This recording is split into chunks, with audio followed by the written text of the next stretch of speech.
And now I'd like to introduce to you our guest commentator for today, the world-famous designer, Miss Edith Head. The most famous designer in motion picture history was the legendary Edith Head. For over 4 decades of her 60-year career, Edith brought magic to the silver screen in her unforgettable costumes for Paramount Pictures.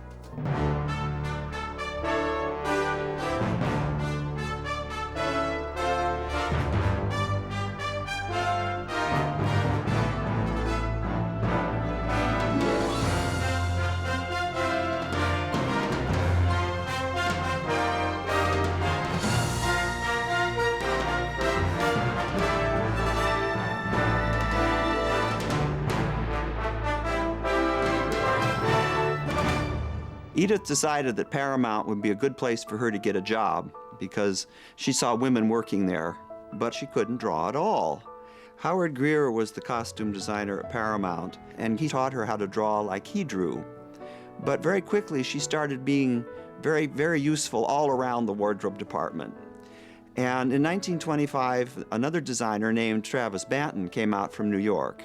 Eventually, Howard Greer decided to leave because all of the big stars were asking for Banton. And Banton was enormously talented. However, without Greer there, he started handing some of the lesser assignments to Edith to do. Banton didn't get along too well with Clara Bow. Clara Bow was Paramount's biggest star, and the public adored her, but she had very poor taste in clothes. She liked to wear bangle bracelets with all of her costumes. She wanted to put belts on dresses that weren't supposed to have them. She even wanted to wear high-heeled shoes with ankle socks. And so Banton turned Clara Bow over to Edith to dress. And the most famous picture they did together was Wings, in which Clara Bow wore a uniform through most of the film. In the middle 30s, when Travis Banton was still on hand to do the really big stars, Edith was assigned the starlets and the actresses who were coming up. And the head office told her that these young ladies were to have absolutely nothing to say about the costumes they wore. But nonetheless, Edith managed to talk to them. She managed to get a sense of what they thought looked good on them, what they liked. And she would put those same kind of ideas into the drawings, so that the studio would think they were hers, start to finish. And when these ladies became big stars, they remembered her. And of course, they were very loyal and always wanted her for all their pictures. Edith Head knew how to talk with the stars. She knew how to make them feel very important, how to give her attention only to them. They always felt that they were #1 with her. Edith was very, very bright about publicity. She was very bright about promoting herself. But she was smart about what worked in a film and what didn't. She really knew. You can spot an Edith Head film a mile away. I mean, there is a style there that's definitely hers. Edith was a very good people person. She worked very well with anybody. Generally on a picture, you have a lot of people who have conflicting ideas. You have the star who wants to look good no matter what.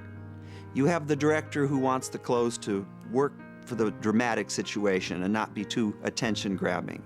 You've got the producer who doesn't want to spend too much money. The art director, the cameraman, all these people have their input.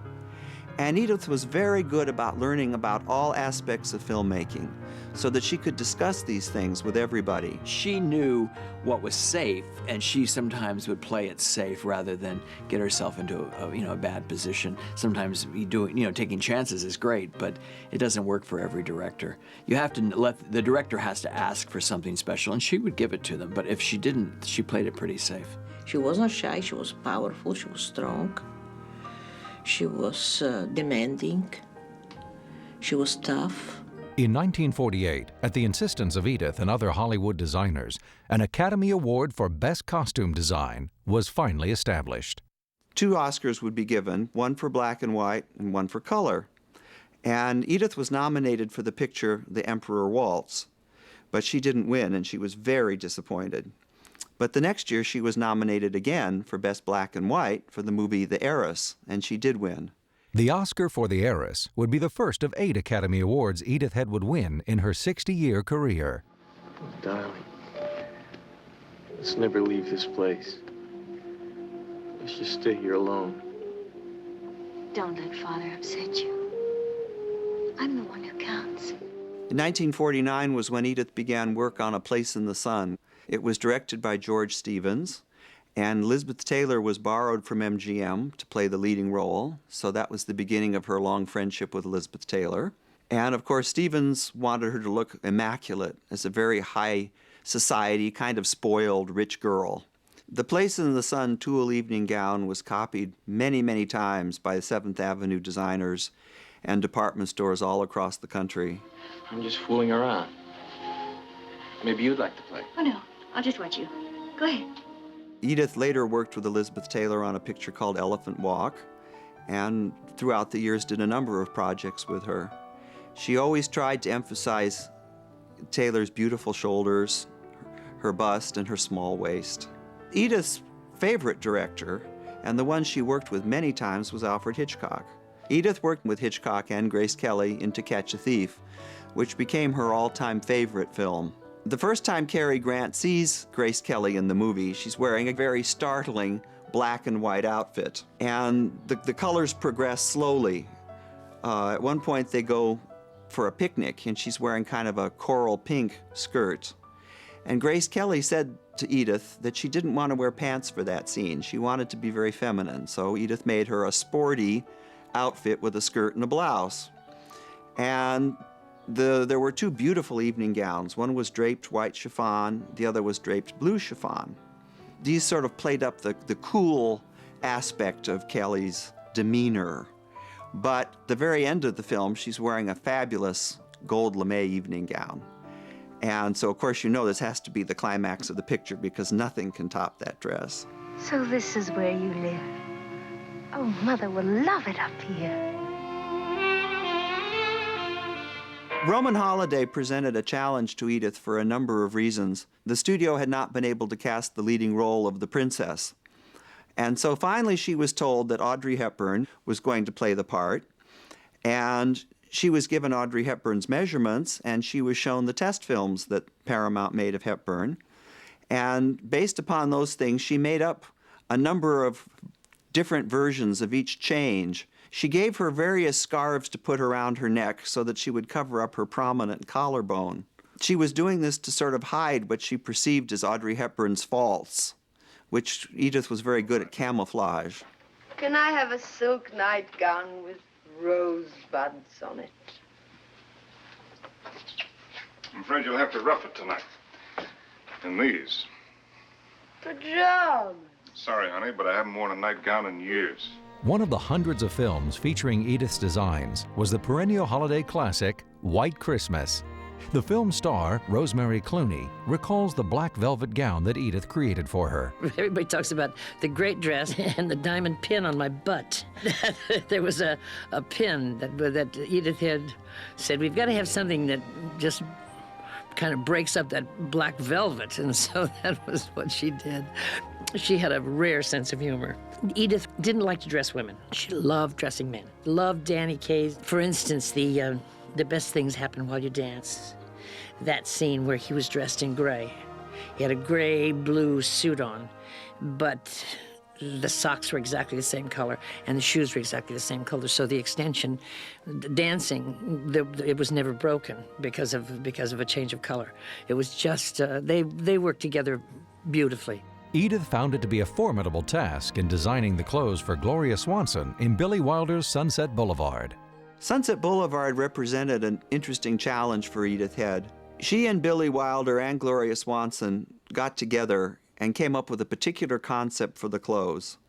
They did not want to have Swanson wearing 1920s styles. She was living in a 1920s type house that had never been remodeled since Norma Desmond's glory days. But the basic lines of the clothes were the new look that Dior introduced in 1947. And how they brought Norma Desmond into this was just to exaggerate more. And one of the problems in doing this was that the new look accentuated waistlines a lot. And the ideal at that time was to have a very tight waist and a very full skirt. And Gloria Swanson, although she was still quite thin, her waist was not as trim as it had once been. And she did not choose to wear a waist cincher. There just aren't any faces like that anymore. Maybe one, Garbo. Those idiot producers. Those imbeciles. Haven't they got any eyes? Have they forgotten what a star looks like?